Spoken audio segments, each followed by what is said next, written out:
adugo iri Faith kinyalo winja nyiswa ni to ng'ato penjo kani pinya Faith no yudo pesa di to kiseduoko mano Faith nyiswa ni to hala mane wacho mar cosmetics cha king'iye ang'eni training notimo chien kacha biseng'iyo ni to pesa di midhi tiyo godo mar chake tang'o gini madware ohandi ni mar cosmetics.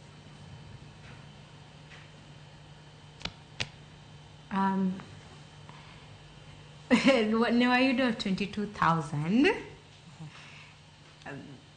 3,000 ne waketo mar savings.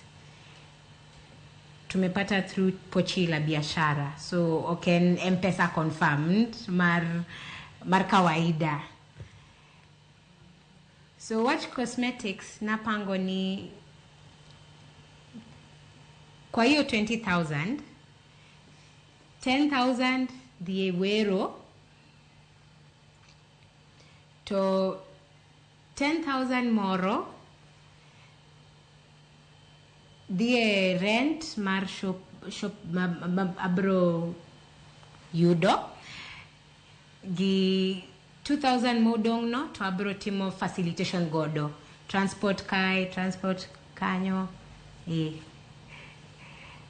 to kwa hiyo 10,000 ninaenda kutumia kuwero nimepanga kutumia part of it kununua lipstick stock ya lipstick zingine ninunue lip gloss ingine ninunue eye pencil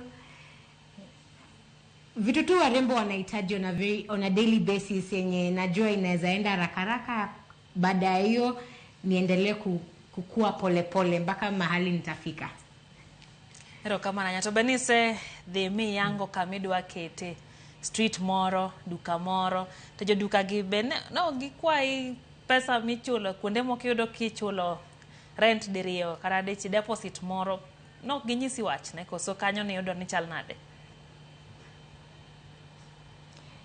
Definitely ne gidwaro deposit gi rent but imanyo mahali yenye rent si mingi kwa training tulifunzwa inafaa your cash flow haifai kukua negative, should be positive. Hasa kama ni positive rent haiwezi kuwa kitu kama 5,000 labda ikue 3,500 4,500 yenye ikikuwa na deposit bado ni 9,000 na kuna pesa bado ya stock. So kwa landlord nimepata mahali hapa Kisumu Central na nimeshaongea na landlord imebaki tu kupeana pesa na kuingia. Ero kama na henya FCPA iwinjo ni yudo kumoro 4,500 3,000